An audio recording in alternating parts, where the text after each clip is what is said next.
Hey, how you doing, everybody? Welcome to an episode of The Curious Company. In this episode, we're gonna talk about success.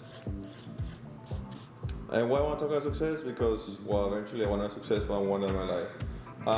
So I'll start with the book Outliers. So Outliers, in reality, it's not liar. An outlier is hold on a second, it's right here. An outlier is hold on tight. So an outlier is a statistical observation that is markedly different in value from others of the sample. So this is Malcolm Gladwell's work, The Source of Success, Outliers. And he starts with talent.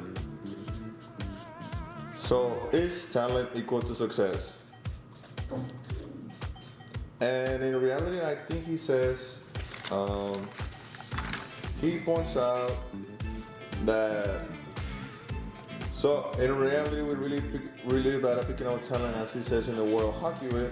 Most players are born at the beginning of the year. And why? And this is because at a young age, they're selected by the coaches because they're the most talented to play at hockey team. But in reality, they're just the oldest kids with.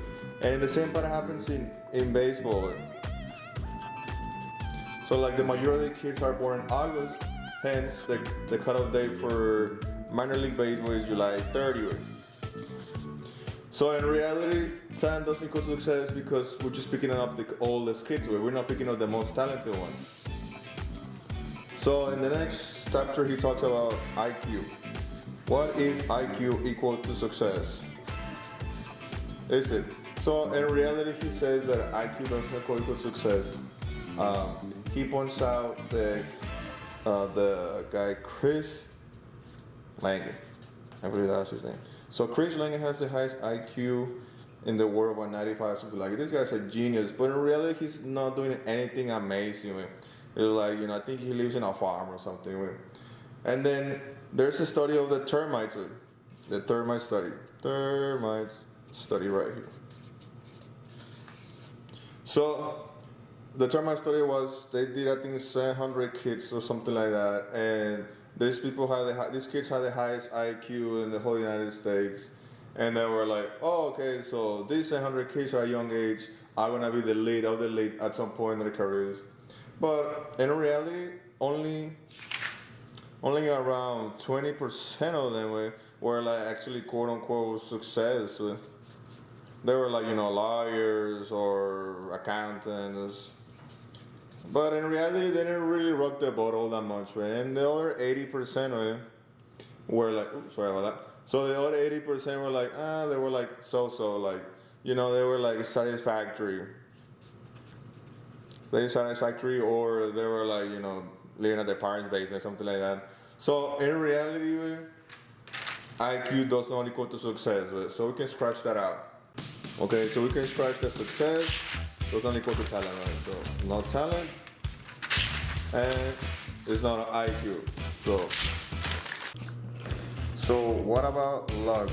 Does luck equal to success? Let's see if y'all can see. Does luck equal to success?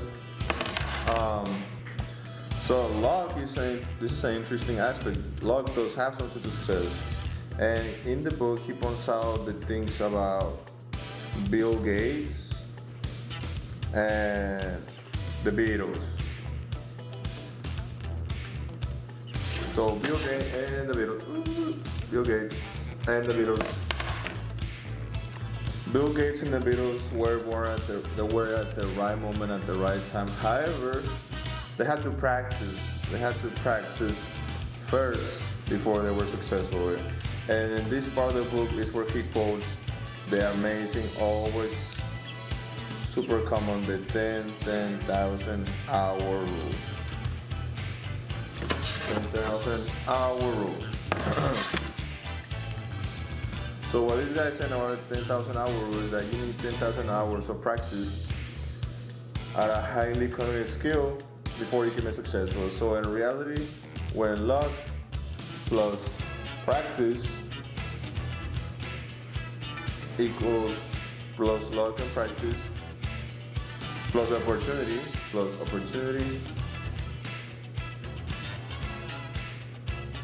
that will have some success.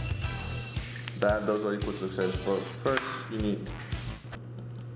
However, you will need the luck and the practice.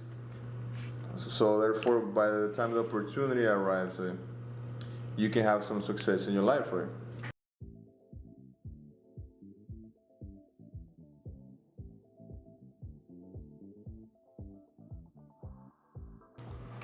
So in the last part of the book, he talks about culture. So how much does the culture has to do with how successful you will be in life? And he points out the American culture. And the thing about American culture is that everything is negotiable in the United States. Nothing is set in stone.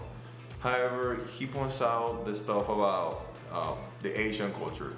And he says in his book, no one can rise before dawn 360 days a year and fails to make his family rich. And what he's saying is that the Asian culture tends to be more hardworking culture. Therefore, meaning if you want to be successful in life, the place you come from does matter, and how you grow up matters too. So what he's trying to say is that we can learn from the Asian culture that they're hardworking people. So to wrap it up, everything I learned about Outliers and the Star of Success is that in order to be an outlier, you don't have to be talented. Talented is like quote unquote ish because we're really bad at picking up talent. So we said intelligence is IQ, but like not really. All you need to know is be smart enough to be able to get a college degree or something. So as he says in the book, like Chris Langan, the smartest person in the world, is not like incredibly amazing, or the termites, or like the social study about 700 kids who only 150 tend to did okay when they were adults. Then it's like your culture. So like your culture has something to do with it, but it's not set in stone. Like you can change. You can learn social skills from, for example, the American culture, and then you can use the Asian culture to know that hard work does pay off. And then we got last two things. It's kind of like luck and hard work. Like you cannot skip hard work to be an outlier. It's unfortunate. You need those 10,000 hour rule. However, like if you put in the 10,000 hour rule and then opportunity sometimes will arrive, that's when you become an outlier. Like you have the 10,000 hours of practice with, and then luck will arrive at some point, and that's how you become an outlier. That's how you become successful, according to Malcom Gladwell. And finally, after all, it's freaking time to get some Chick-fil-A, man. I'm freaking starving.